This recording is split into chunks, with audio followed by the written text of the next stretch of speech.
Dans cette vidéo, je vais corriger la fiche 49 sur les vecteurs directeurs d'une droite. Donc cette fiche fait référence au grand 1 du chapitre. Donc je rappelle déjà des éléments de cours. On dit qu'un vecteur non nul U est directeur d'une droite lorsqu'il existe deux points de la courbe A et B tels que le vecteur U est égal au vecteur AB. Voilà, donc il suffit que le vecteur soit entre guillemets parallèle à la droite pour que ce soit possible. Il suffit juste de prendre A et B qui soient espacés de la bonne distance, qui soit à la longueur du vecteur. Vous voyez comme ici sur la figure.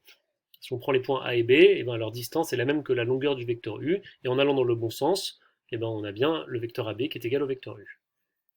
La droite D qui passe par un point A, enfin cette droite D, elle passe par A et elle a pour vecteur directeur U. Si on prend un autre point M de la droite, un autre point M, disons, il appartient à la droite si et seulement si U et AM sont collinaires. Donc là, U est égal à AB, mais si je prenais un autre point, par exemple, imaginez que je mette le point M ici, eh bien le vecteur U et le vecteur AM ne seront plus égaux, mais ils seront au moins collinaires. Et enfin, deux droites D et D' vont être parallèles si et seulement si des vecteurs directeurs qu'on pourrait prendre sur ces droites sont collinaires. Voilà, c'est toujours cette idée de direction donnée. Vous avez deux droites D et D', si elles sont parallèles, c'est qu'elles ont la même direction. Donc les vecteurs directeurs ont la même direction, donc ils sont collinaires. Passons maintenant aux exercices. Dans un repère orthonormé, on considère deux points A et B avec des coordonnées données et un vecteur U de coordonnées 8, 3. On demande de calculer les coordonnées du vecteur AB. Alors je vous rappelle la formule. Les coordonnées du vecteur AB, on fait la différence des abscisses et la différence des ordonnées entre A et B. Donc 28 moins 20, ça ce sera l'abscisse de AB, et 23 moins 5. Donc attention à 28 moins 20, donc ça fait 48, ça fait 28 plus 20. Donc le vecteur AB, il a pour coordonnées 48 et 23 moins 5, ça fait 18, donc 48, 18. Expliquez pourquoi U est un vecteur directeur de la droite AB. Eh bien, pour que ce soit bien vrai, il faut que U et le vecteur AB soient collinéaires. Donc le vecteur AB, on a dit que les coordonnées c'était 48 pour l'abscisse et 18 pour l'ordonnée. Est-ce que ça c'est collinaire au vecteur de coordonnées 8, 3? Alors on peut calculer la formule avec le déterminant. On peut aussi remarquer que 48 c'est 6 fois 8 et que 18 c'est 6 fois 3. Donc en fait le vecteur AB c'est 6 fois le vecteur U, donc il est bien collinaire. Je fais apparaître la correction, donc c'est bien 48, 18, les coordonnées du vecteur. Donc dans la correction donnée ici, on a calculé le déterminant du vecteur AB et du vecteur U. 48 fois 3 moins 18 fois 8, ce qui fait 144 moins 144, 0. Donc c'est bien un vecteur directeur puisque les deux vecteurs sont collinaires. Mais comme je le disais, on pouvait remarquer aussi qu'on passe de 8 à 48 en multipliant par 6, et on passe aussi de 3 à 18 en multipliant par 6. Donc AB est égal à 6 fois U. C'était une autre façon de répondre à la question. Exercice 2. Dans un repère orthonormé, U et V sont des vecteurs directeurs auxquels on a associé des droites, sont les vecteurs directeurs de deux droites D et D'. On demande de calculer le déterminant du vecteur U et de vecteur V et d'interpréter le résultat, donc dans deux cas possibles. Bon, on calcule le déterminant, vous rappelez la formule, c'est une différence croisée, hein. Donc pour U et V ici, vous voyez, on fait 4 fois 15 et on fait moins 10 fois moins 6. Appliquez vraiment la formule, n'ayez pas peur qu'il y ait des moins qui apparaissent, c'est pas grave, on sait manier, on sait calculer avec les nombres relatifs. Donc là, vous voyez, ça va faire moins 10 fois moins 6, ça ne doit pas poser de problème. Moins 10 fois moins 6, ça fait 60, moins fois moins, ça fait plus, et donc on va faire moins 60. 4 fois 15, ça fait aussi 60, donc 60 moins 60, ça fait 0, donc U et V sont collinaires. Pour le petit b, on va faire 6 fois 5, moins 4 fois 7. Ça c'est plus facile à calculer. Et ça fait pas 0 cette fois, 6 moins 5, 6 fois 5 égale 30, moins 4 fois 7, donc moins 28, ça fait 30 moins 28, ça fait 2. Ce n'est pas égal à 0, donc les vecteurs ne sont pas collinéaires. Et donc les droites D et D' sont séquentes, tandis qu'ici, le petit a, les vecteurs étaient collinaires, et donc les droites D et D' étaient parallèles. Exercice suivant. Dans un repère orthonormé, on a donné 3 points, C, D et M, et on nous demande si le point M appartient à la droite CD. Comment faire ça?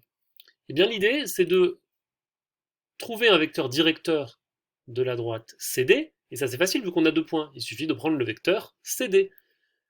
C'est quoi les coordonnées du vecteur CD? Eh bien, on fait 7 moins moins 1, donc 7 plus 1, ça fait 8, et moins 5 moins moins 2, moins 5 plus 2, ça fait moins 3. Donc on a pour coordonnées 8 et moins 3, ça c'est le vecteur CD. Et qu'est-ce qu'on va essayer de faire? On va regarder si le vecteur CM est collinaire au vecteur CD. En fait, ça va permettre de voir si les points C, D, M sont alignés. Voilà, l'idée dans ce genre d'exercice, c'est vraiment de se ramener à un problème de collinéarité. En fait, demander si le point M appartient à la droite CD, ça revient à demander si les points C, D et M sont alignés. Et ça, vous devez savoir le traduire par une collinarité de vecteurs. Donc on peut chercher à vérifier la collinarité des vecteurs CD et des vecteurs CM. Par exemple, le corriger, est-ce que c'est ce qu'il a fait? Oui, il est passé par ces deux vecteurs-là. Donc CD a pour coordonnées 8 et moins 3, comme je le disais. Le vecteur CM, c'est le même calcul, on fait 103 moins moins 1, donc ça fait 104, et moins 41 moins moins 2, ça fait moins 39. Donc on a les deux vecteurs CD et CM qui ont ces coordonnées-là, et on fait le déterminant 8 fois moins 39, moins 104 fois moins 3, et on trouve exactement 0. Donc ça veut dire que les deux vecteurs sont collinaires, et les points C, D et M sont bien alignés. Autrement dit, le point M appartient bien à la droite CD. Passons à l'exercice 4. On a des repères orthonormés et on demande de tracer la droite qui passe par le point A, qui est donné par ses coordonnées, et dont on a donné un vecteur directeur. Donc dans le petit a, le point A a pour coordonnées moins 3, 2. Moins 3, 2. Donc moins 3 en abscisse et 2 en ordonnée, donc le point A il est ici. Et un vecteur directeur donné, c'est 5, moins 3. Donc on peut partir du point A et se déplacer d'autant que le fait le vecteur directeur. Donc on part du point A, 5 vers la droite, 1, 2, 3, 4, 5, et 3 vers le bas, 1, 2, 3, on arrive ici. C'est-à-dire que le vecteur qui part d'ici et qui arrive ici, c'est un vecteur directeur, et du coup, quand on relie les deux points, il suffit de prolonger pour avoir la droite. Je fais apparaître le corrigé, c'est exactement ce que j'expliquais. Donc plus 5, moins 3, on a notre vecteur directeur, la droite passe par le point A, et donc il suffit de tout prolonger, ça nous donne la droite. Ici, c'est le même principe. Cette fois, vous allez voir, le vecteur directeur, il va vers la gauche et vers le bas. C'est normal parce qu'on a des nombres négatifs ici.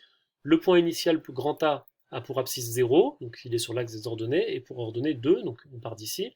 Et le vecteur directeur, qu'on a considéré ici, c'est moins 2, moins 3. Donc moins 2 en abscisse, donc on se déplace de 2 carreaux vers la gauche, et moins 3 en ordonnée, on descend de 3 carreaux, et on a notre vecteur directeur. Eh bien, on prolonge ce vecteur d'un sens comme dans l'autre, et ça nous dessine la droite en question. Exercice 5. Dans un repère orthonormé, on a considéré 4 points A, B, C, D, et on nous demande de calculer les coordonnées des vecteurs AB et CD. Vous commencez à savoir faire tout ça. Pour le vecteur AB, on fait XB moins XA, YB moins YA, donc moins 4, moins 2, ça fait moins 6, et 9 moins 3, ça fait 9 plus 3, ça fait 12, donc moins 6 et 12 sont les coordonnées du vecteur AB, moins 6, 12. Je fais apparaître en même temps la correction. Pour le vecteur CD, pareil, 1 moins 3, ça fait 4, 1 plus 3, et moins 2, moins 6, ça fait moins 8. Donc on a ces deux vecteurs-là, moins 6, 12 pour AB et 4, moins 8 pour CD. Calculer le déterminant du vecteur AB et du vecteur CD. C'est toujours la même formule, la formule croisée ici, comme un produit en croix. Moins 6 fois moins 8, moins 4 fois 12. Ça fait 48 moins 48, ça fait 0. Qu'est-ce qu'on peut en déduire pour les vecteurs AB et CD? C'est qu'ils sont collinaires, et du coup on peut en déduire que les droites AB et CD sont parallèles. Enfin, l'exercice 6, qui était un peu plus compliqué avec 2 étoiles, on nous donne 4 points encore dans un repère orthonormé, on nous demande de calculer les coordonnées d'un vecteur directeur de chacune des droites EF et GH. Eh bien, il s'agit simplement de calculer les coordonnées des vecteurs EF et GH. Ça va pas plus loin que ça. Donc c'est exactement comme dans l'exercice d'avant. On nous demande si les droites EF et GH sont parallèles, on nous demande si les droites EH et FG sont parallèles. Eh bien, pour le parallélisme de EF et de GH, on fera le déterminant des vecteurs EF et GH. Et pour le parallélisme de EH et FG, on fera le déterminant de EH et FG. Donc il faudra aussi calculer les coordonnées des vecteurs EH et FG. Donc EF a pour coordonnées 0, moins 2, vous savez faire le calcul maintenant. GH a pour coordonnées 15, moins 8. Et quand on calcule le déterminant, on trouve 30. Ça veut dire que les vecteurs ne sont pas collinaires et donc que les droites sont séquentes, elles ne sont pas parallèles. Par contre, quand on regarde les coordonnées du vecteur EH, cette fois, donc on fait XH moins XE, attention, c'est plus la même chose, donc 10 moins 4, ça fait 6, moins 1, moins 3, ça fait moins 4. Donc 6 moins 4, c'est les coordonnées du vecteur EH. Pareil, des coordonnées du vecteur FG, on va trouver moins 9 et 6. Et on fait le déterminant. 6 fois 6, moins 9 fois moins 4. Ça fait 36 moins 36, parce que moins 9 fois moins 4, ça fait 36. On trouve 0. Donc cette fois, les vecteurs EH et FG sont collinaires, puisque le déterminant vaut 0. Et donc ça signifie que les droites sont parallèles. Voilà, si vous avez des questions, n'hésitez pas à écrire sur le groupe. Merci et bon travail.